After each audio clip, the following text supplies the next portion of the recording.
अस्सलाम वालेकुम। उम्मीद है आप सब खैरियत से होंगे। मैं आपकी सिस्टर एक ही फिर आज हम आप सबके लिए इन्फॉर्मेटिव वीडियो के साथ।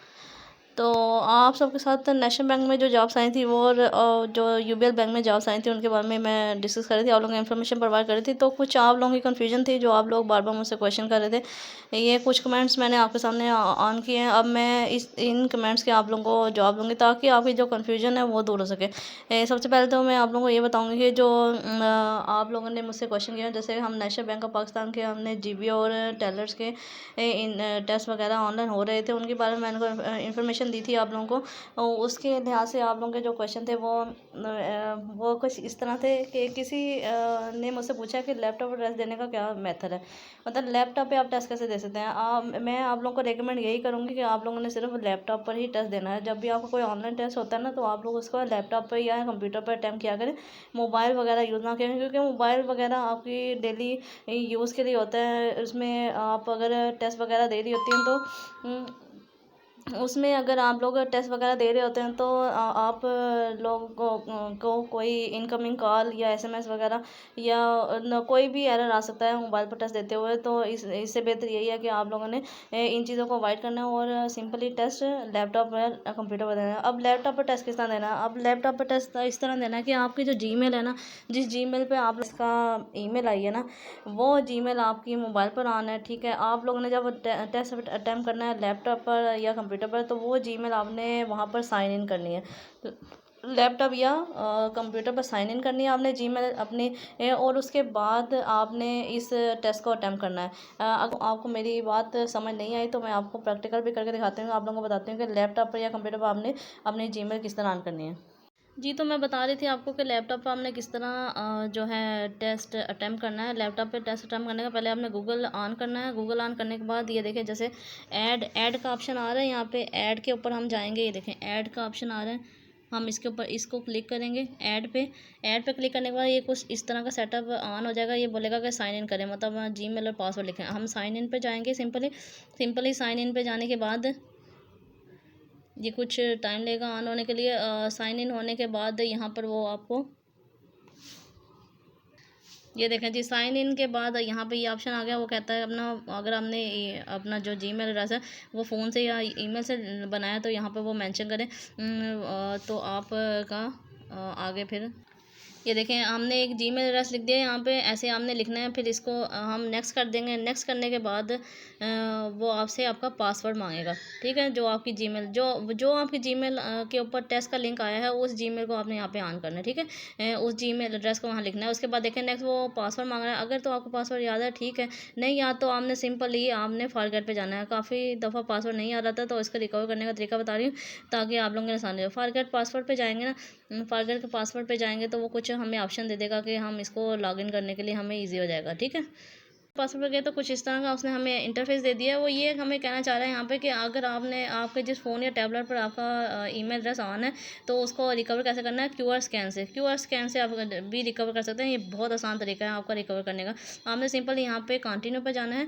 कंटिन्यू पर जाएंगे तो वो ये क्यूआर ऐसे एक स्कैनर ऑन कर देगा, मतलब क्यूआर आप इस तरह से आपका जो फ़ोन या टैबलेट पर जिस पर वो ऑन है वहाँ से आप इसको स्कैन करेंगे अपने क्यूआर कोड को, तो वो आपको लॉगिन करने का ऑप्शन दे देगा। फिर आप यहाँ सिंपली लॉगिन करें। लॉगिन जी, तो मैंने जैसे आप लोगों को बताया कि लॉगिन किस तरह, लॉगिन होने के बाद यहाँ सिंपली आपने क्या करना है, आपने अपनी जीमेल ऑन करनी है। गूगल पर सर्च करके जीमेल वहाँ क्लिक करेंगे तो आपकी मेल ओपन हो जाएगी। ईमेल जब ओपन होगी आपकी तो आपको वहाँ पे फ्रंट पर ही आपका जो टेस्ट लिंक आया होगा वो नज़र आ जाएगा। उसको क्लिक करने के बाद आपने सिंपली वहाँ पर उन्होंने लिंक दिया है, कहते हैं इस लिंक पर आपने क्लिक करना है और नीचे आपको यूज़र पासवर्ड उन्होंने वैसे सेंड कर दिया, तो आपने वो लिख कर उसको लॉगिन कर लेना और सिंपली अपना टेस्ट कंडक्ट कर लेना है, मतलब अपना टेस्ट कर लेना है। ठीक है, ये सिंपली मेथड था जो लैपटॉप से टेस्ट देने का। क्या मेथड है मैंने आपको स्टेप बाय स्टेप समझा दिया है, उम्मीद आपको समझ आ गई होगी। नेक्स्ट चलते हैं।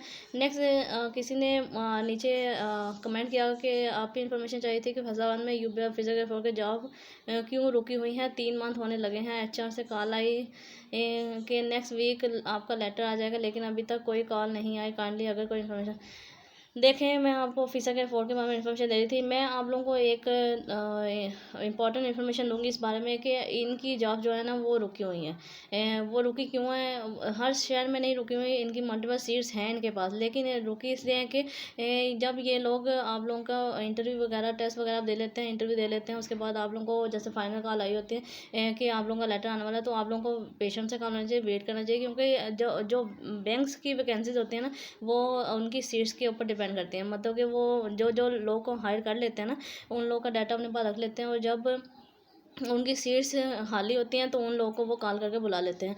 इसलिए वो लोग बैंक वाले पहले ही आप लोगों का इंटरव्यू और आप लोगों को फाइनल मतलब सिलेक्शन कर लेते हैं। उसके बाद आप लोगों का को काफ़ी टाइम लगता है, मतलब कि हायरिंग की कॉल आने के लिए। मतलब ये 1 साल का भी हो सकता है कि 1 साल तक आए, या ऐसा हो सकता है, क्योंकि हर साल इनकी वैकेंसीज अनाउंस होती है, हर साल इनकी सीट्स खाली होती हैं, तो ये लोग को हायर करते हैं। हर 6 माह बाद भी करते हैं, 3 माह बाद भी करते हैं। ये सिर्फ सीट्स के ऊपर होता है, मतलब जितनी सीट्स होती हैं उस सीट्स के लिहाज से ये फिर कॉल करना स्टार्ट करते हैं। तो आप अगर आप लोग आपको कॉल आ गई है तो आप वेट करें, इंशाल्लाह आपको हायरिंग की कॉल भी आएगी। और इनकी वैकेंसीज बहुत ज़्यादा हैं। इन लोगों ने बहुत सारे लोगों को, इन लोगों की वैकेंसीज बहुत ज़्यादा है, इन लोगों ने बहुत सारे लोग को हायर करना है, और ये बहुत बेस्ट अपॉर्चुनिटी है। आप लोग पेशेंस से काम लें। और लेकिन आपको एक और इन्फॉर्मेशन दूंगी, वो ये कि आपने इसी के ऊपर नहीं रहना, आपने फर्दर आगे मूव ऑन होते रहना है। मतलब आपने आगे बढ़ते रहना है। मतलब कि जो वैकेंसीज, जो जॉब्स की एडवर्टाइजमेंट आपके साथ शेयर करती हूँ, उनमें ज़रूर अप्लाई किया करें, और ताकि आप लोगों के लिए और अच्छी अपॉर्चुनिटी आप लोगों को मिल सके। और इसका आप ज़रूर वेट करें, इंशाल्लाह आपको कॉल आ जाएगी। ठीक है, रुकी नहीं है, ये वैकेंसीज के ऊपर होती हैं, तो इंशाल्लाह आपको कॉल आ जाएगी। अच्छा जी, आगे हैं ऑफिसर के इंटरव्यू कब होंगे। देखें, ऑफिसर के 4 के जो इंटरव्यू है ना, वो हो भी रहे हैं और नहीं भी हो रहे हैं। मतलब कि जो लोग इंटरव्यू के लिए इंतज़ार कर रहे थे, वो अभी और इंतज़ार करें। और जो लोग इंटरव्यू दे चुके हैं, वो अपनी हायरिंग का इंतज़ार करें। क्योंकि अभी मैंने आपको बताया कि जितनी वैकेंसीज उनके पास अवेलेबल होती हैं, उसके ऊपर वो लोग को हायर कर लेते हैं। उसके बाद जो फर्दर लोगों को वो इंटरव्यू लेकर सिलेक्शन कर लेते हैं उन लोगों की, तो उन लोगों के डाटा अपने पास रख लेते हैं, और जो जो उनकी वैकेंसीज खाली होती हैं वो आप लोगों को कॉल कर लेते हैं। तो इसलिए बैंक्स की जो वैकेंसीज का वो ड्यूरेशन होती है ना, वो मतलब हायरिंग का ड्यूरेशन होती है, वो काफ़ी लंबी होती है। तो इसलिए आपने पेशेंस से काम लेना है। इंशाल्लाह आप लोगों को अगर आपने टेस्ट 100% अच्छा दिया है, तो आप लोगों को कॉल ज़रूर आएगी, आपने इंतज़ार करना है। देखें, ऐसे ही किसी और भाई ने भी या सिस्टर ने कमेंट किया, यूबीआई बैंक में ईमेल कब आएगी। तो ईमेल्स का हमारी इन्फॉर्मेशन है उसके मुताबिक इस साल इन्होंने बहुत सारी वैकेंसीज हैं इनके पास, और इन्होंने बहुत सारे कैंडिडेट्स को हायर करना है। तो इसलिए आप इंतज़ार करें इंशाल्लाह, और आगे भी जो आपको एडवर्टाइजमेंट शेयर करते हैं आपके साथ, उसमें भी अप्लाई करें, इंशाल्लाह आपको कॉल ज़रूर आएगी। अच्छा जी, जो हमने नेशनल बैंक ऑफ पाकिस्तान का टेस्ट दिया है, और इसके बारे में किसी ने मुझे कमेंट किया कि रिज़ल्ट कैसे चेक करें टेस्ट देने के बाद। देखें, मैं आपको सिंपली बताऊंगी कि जो हम किसी भी बैंकिंग सेक्टर का टेस्ट देते हैं, तो इनके जो रिज़ल्ट होते हैं ना, वो हम दूसरी जो जैसे डिपार्टमेंट होता है उनकी तरह चेक नहीं कर सकते, क्योंकि ये रिज़ल्ट शो ही नहीं करते। हम लोग टेस्ट दे देते हैं अपनी तरफ से, और हम लोग अपना टेस्ट देने के बाद रिज़ल्ट के इंतज़ार में होता है। रिज़ल्ट ये नहीं शो करते, लेकिन ये शॉर्टलिस्ट करते हैं उसी रिज़ल्ट की बेस पर लोगों को, और फिर उनको कॉल करते हैं। आगे नेक्स्ट जो स्टेप होता है, जैसे इसके बाद ग्रुप डिस्कशन होगी, फिर इंटरव्यू होगा, फिर डॉक्यूमेंट सबमिट होगा, उसके बाद हायरिंग के लिए कॉल आ जाती है। ठीक है, तो आप लोग टेस्ट का रिज़ल्ट चेक नहीं कर सकते। अगर तो आप लोग टेस्ट देके इतना तो जज कर सकते हैं कि आपका टेस्ट 100% सही हुआ है, 80%, 90%, कितने परसेंट सही हुआ है। अगर आपका 80 से 100% सही है टेस्ट, तो आप लोगों को ज़रूर शॉर्टलिस्ट करके आगे ईमेल आती है। और अगर तो आप लोगों का 70%, 60% है, तो शायद आपको कॉल नहीं आएगी, क्योंकि इनका यही तरीक़ाकार है हायर करने का। ये गवर्नमेंट बैंक है, आपको पता है। ठीक है, रिज़ल्ट आप ऑनलाइन चेक नहीं कर सकते, और आप इंतज़ार करें जब आप शॉर्टलिस्ट होंगे। और मैं आपको ये बता सकती हूँ कि रिज़ल्ट टेस्ट के विद इन 1 मंथ या विद इन 1.5 मंथ, मतलब कि 1.5 मंथ बाद या 1 मंथ बाद इसका रिज़ल्ट, इसको ये शॉर्टलिस्ट जो लोग करते हैं उनको ईमेल आगे सेंड करते हैं फर्दर जो ग्रुप डिस्कशन के लिए। ठीक है, तो आपने इंतज़ार करना है। हमें जब भी टेस्ट दिया है उसके बाद आपने इंतज़ार करना है कि आप लोगों को कब फिर नेक्स्ट ईमेल आते हैं। उम्मीद है आप लोगों की जो कन्फ्यूजन है वो इससे दूर हो रही होगी। तो इस वीडियो को बनाने का मकसद मेरा यही है, ताकि आप लोगों की कन्फ्यूजन दूर हो जाए, आप लोग को मैं स्टेप बाय स्टेप गाइड कर सकूँ, ठीक है। आगे जो ऑफिसर ग्रेड 4 के अभी तक इंटरव्यू नहीं हुए, क्या CV रिजेक्ट हो गए हैं? CV रिजेक्ट नहीं होती। आप लोग जो ऑनलाइन टेस्ट देते हैं ना, ऑनलाइन टेस्ट में आप लोगों के जो मार्क्स होते हैं उसके मुताबिक आप लोगों को शॉर्ट लिस्ट किया जाता है। उसके बाद फिर आपका इंटरव्यू होता है। तो अगर आपका ऑनलाइन टेस्ट ठीक, आप खुद भी जज कर सकते हैं, अगर आपका ऑनलाइन टेस्ट ठीक नहीं हुआ तो आप लोगों को कॉल नहीं आती।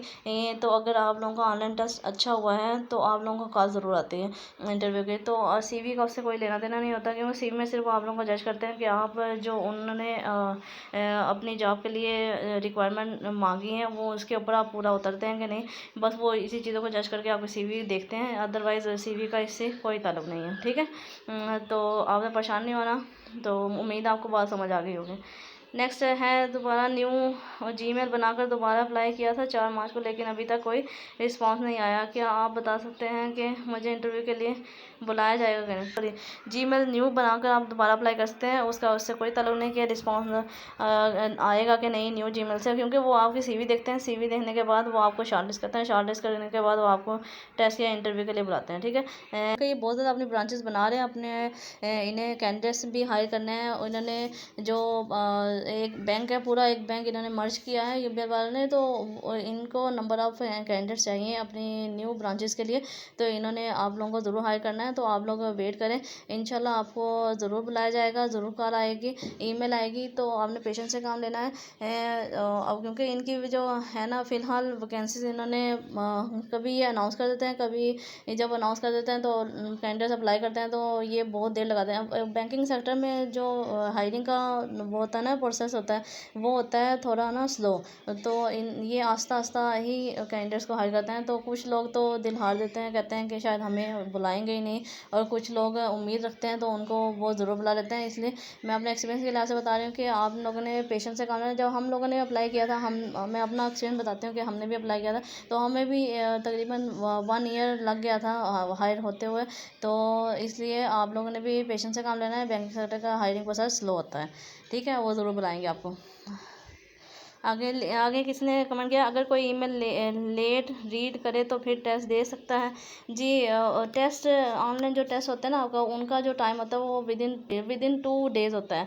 मतलब 2 दिन के अंदर अंदर आपने जिस दिन आपको वो ईमेल वसूल होती है, उस दिन से लेकर दो दिन तक आप लोग इस टेस्ट को अटेंड कर सकते हैं, ठीक है। आप लोगों ने ये नहीं सोचना कि हम मैंने लेट मुझे वसूल हुई है तो मैं नहीं दे सकता, तो इसका कोई इशू नहीं है। तो ये आप लोग इंफॉर्मेशन अपने पास सेव कर लें कि आप लोगों के पास 2 दिन का टाइम होता है, और जिसमें वो मेंशन नहीं करते ना, तो उसके लिए 2 दिन का टाइम होता है, लेकिन जिसमें वो मेंशन करते हैं उसमें वो टाइम मेंशन कर देते हैं। आपने उसी टाइम के अंदर अंदर इसको अटेंड करना होता है और पास करना होता है, ठीक है। आगे लिखा है, रिज़ल्ट कब तक आएगा? जी, रिज़ल्ट जो है नेशनल बैंक ऑफ पाकिस्तान का, वो आपका आएगा 1 मंथ के बाद, ठीक है। 1-1.5 मंथ के बाद इसका रिज़ल्ट अनाउंस हो जाए। मतलब वो रिज़ल्ट आपको नहीं बताएंगे, जो लोग शॉर्ट लिस्ट होंगे ना उनके मुताबिक, तो उन लोगों को वो ईमेल सेंड कर देंगे। जो नेक्स्ट इसका स्टेप है वो ग्रुप डिस्कशन का होता है। आप लोग जो शॉर्ट लिस्ट होंगे उनको वो ईमेल सेंड कर देंगे।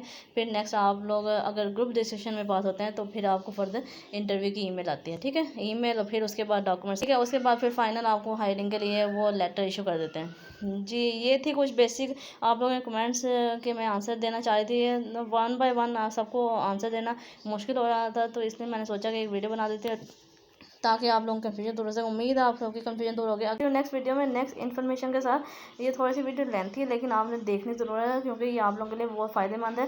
तो उम्मीद है आपको वीडियो अच्छी लगेगी। अभी के लिए अल्लाह हाफिज़।